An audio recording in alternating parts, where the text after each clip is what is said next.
Hi, everyone. Thanks so much for joining us here on the Daily Racing Form YouTube. I'm Gino Buccola alongside Mike Beer with producer Bobby helping us out for a preview of some big racing at Kentucky Downs. But before we get on over there, a couple things to mention for you. Right now, we have the Daily Racing Form Labor Day sale, and that's going to go all the way through Monday. You can save 15% off. Use that coupon code right there. Past performances, handicapping, all your favorite DRF products, and more. And we will be talking about Kentucky Downs. There's actually a Kentucky Downs package. You can save a bunch of money for the entire meet. If you're going to play these races at Kentucky Downs, you can get the whole meet for $20, 7 cards, plus the DRF Players Guide, all access PPs for the meet. Mike, it's a tough meet. You will need all the help you can get when you're playing the races at Kentucky Downs. Let's take a look at the field for the ladies turf sprint, the Never Say Die ladies turf sprint, 6.5 furlongs on that undulating turf course there. $2 million up for grabs in this one. And when you look at this field,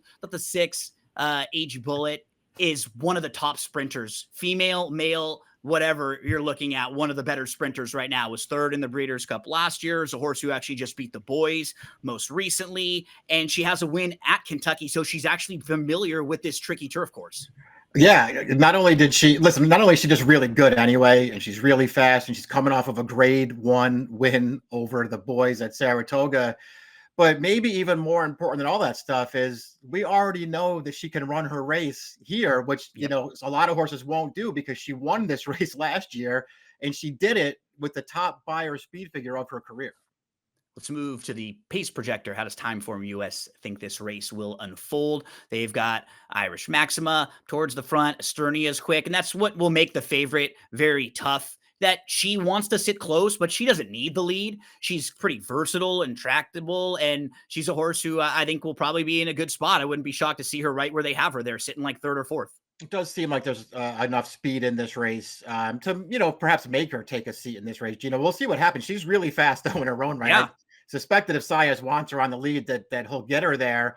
Maybe it'll be a little tougher. When she won this race last year, she got right to the front and she wired that field. Maybe it'll be a little bit more difficult for her this year.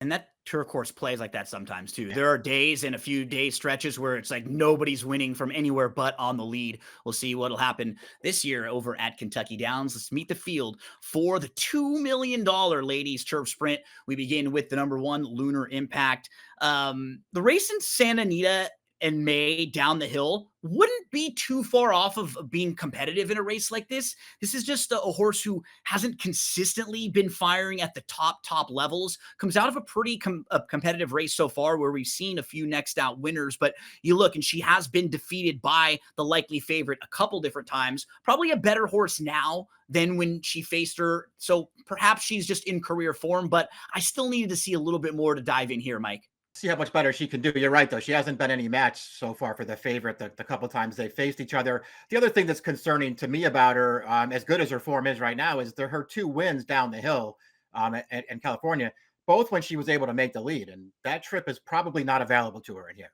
Zietlos is a grade 2 winner on the dirt. She's won at 6.5, but it's kind of funny. She's actually a little bit better going shorter. Like her best races are like 6 and 5.5 furlongs, which is a little strange for a horse with her running style because she comes from way out of it. You sort of assume that she'd be a little better going longer.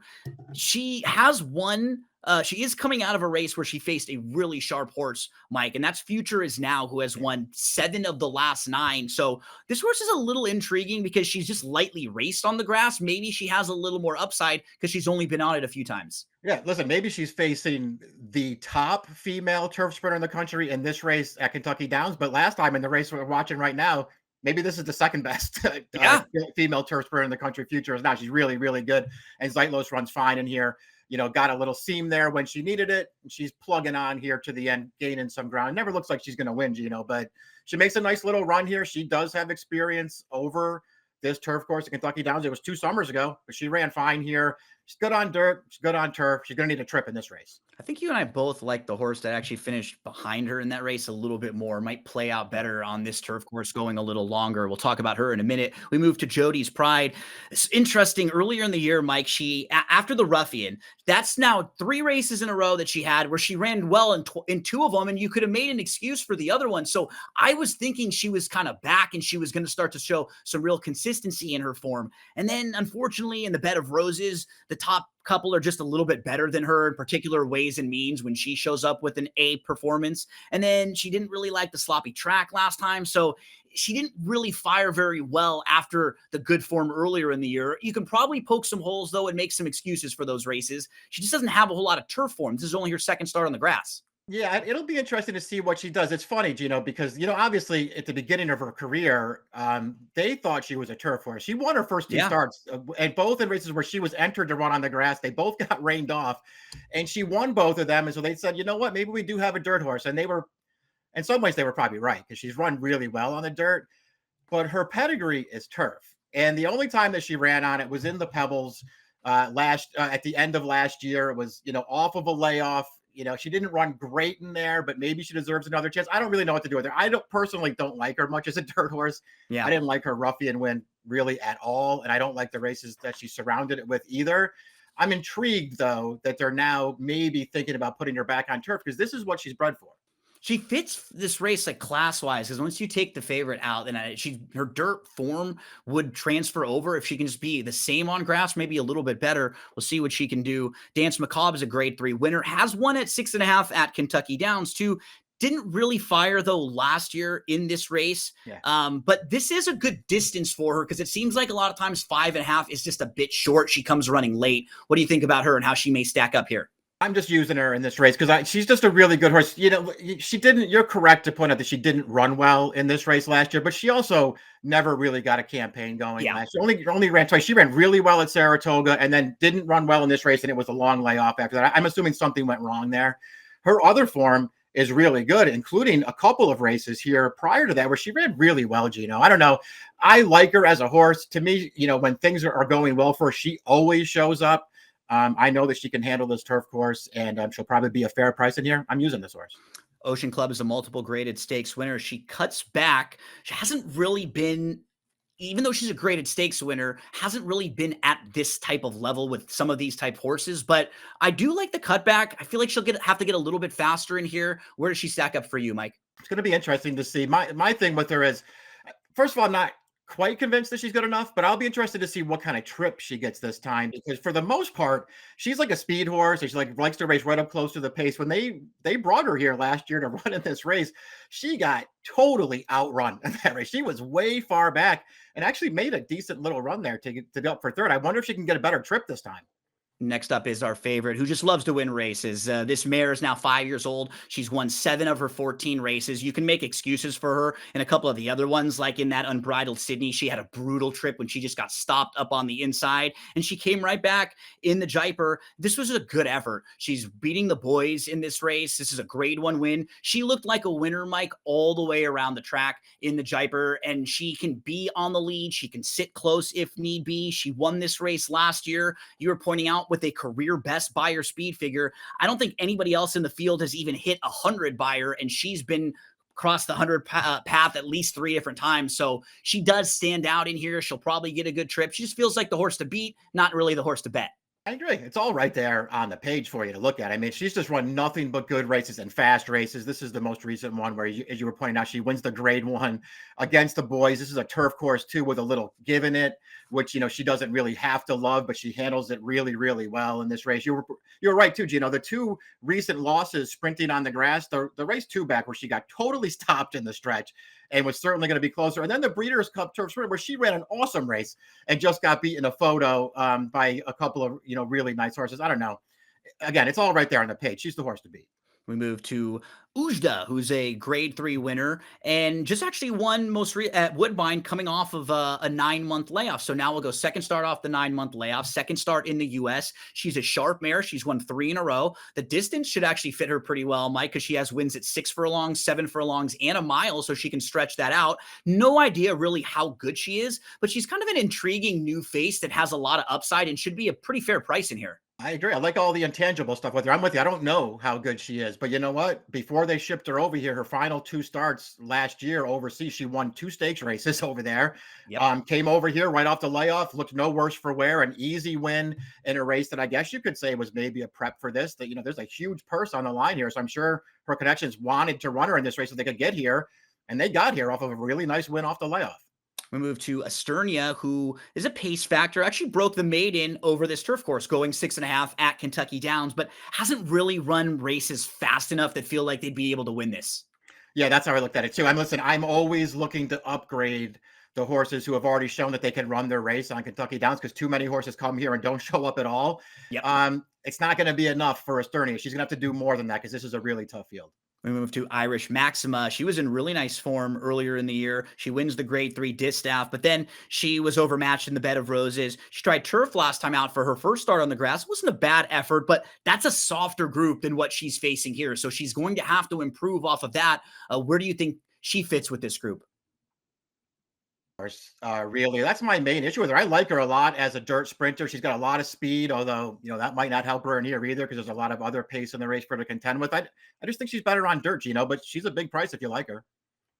Three horses all are players that you can make a case for here, Mike. Let's start with Time to Dazzle, who's a grade 3 winner. She was in this race. She was in the Music City last year behind Simply in Front, who's running on the outside here. And she was close up. She was a couple lengths off. She got one of those bad Kentucky Downs shuffle down on the inside. She's got all of a sudden she's sitting 2 lengths off. And then she's like last. And you're looking around like, what happened? I just was sitting right there and lost all that position.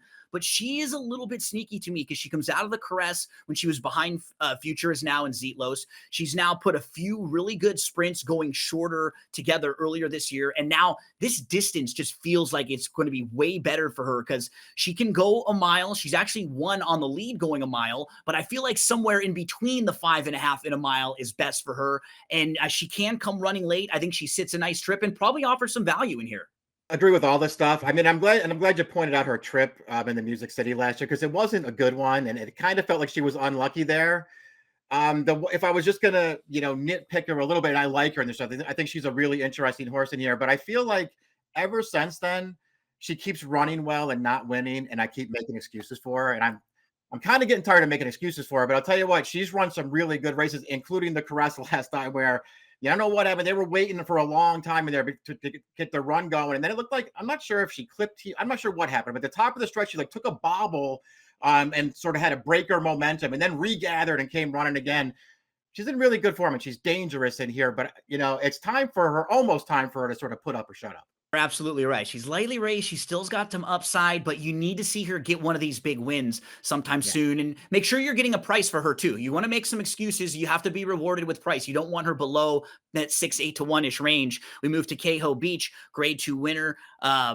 She was very good earlier in the year. I have no knocks on what she did in the Jenny Wiley when she's third behind that group. That was a good group that day. She came back in the Just a Game again behind Dynamic Pricing, Excellent Truth. That's a good group. Both of those races I'm fine with. There's just a Comet Cup when she was facing the boys last time out. She was heavily favored. It was a much softer group. Maybe she didn't love the turf course at Woodbine, but she really just was disappointing in that race. I wanted to see more from her there. So maybe we get a little more value in this spot off of her, Mike, because of that, but she's not necessarily coming into this race off of the best effort. Yeah, I agree with you, and I am usually willing to be a little lenient for horses that a lot like some other track, Kentucky Downs included, where if they don't run their best race at Woodbine, I'm a little lenient just because that's a totally different kind of turf course, and the stretch is super long, especially for a horse like her who's got a lot of speed and is on the lead. Yeah, Yeah. you have to really run through the stretch to hold on in there. So we'll see. I don't want to make too many excuses for her, mostly because listen, I like her. I think she's good. I think she's a contender in here, but there's a lot of pace for her to deal with in here, and she wants to be on the lead. And she's 7-2 on the morning line. Listen, I think she can win her. I'm not betting her at that price. Great. We move to Simply in Front, rounds out the field. Multiple graded stakes winner, has one at Kentucky Downs. Just fits a race like this pretty well, probably under the radar too, because her overall speed figures are just light when you're comparing them to others. But as you pointed out, Mike, you know that she can win at Kentucky Downs. She needs a little bit of help up front, but I think this race could shape up for her. So I would not talk anybody off of using her. Yeah, like that she's already won here. Like that she did it on a turn back in distance, which she will be getting again in this race. Liked her win, and I know it was a bit of an upset when she won off the layoff in that grade 2 at Churchill on Derby Day, but I thought she ran great, and I thought she won that race fair and square. The Just a Game 2 back, a grade 1 in a total bog is an easy one to excuse her for. And I thought she ran really well again last time. Just in good form, gonna be a price in this race, and I think she fits really well here.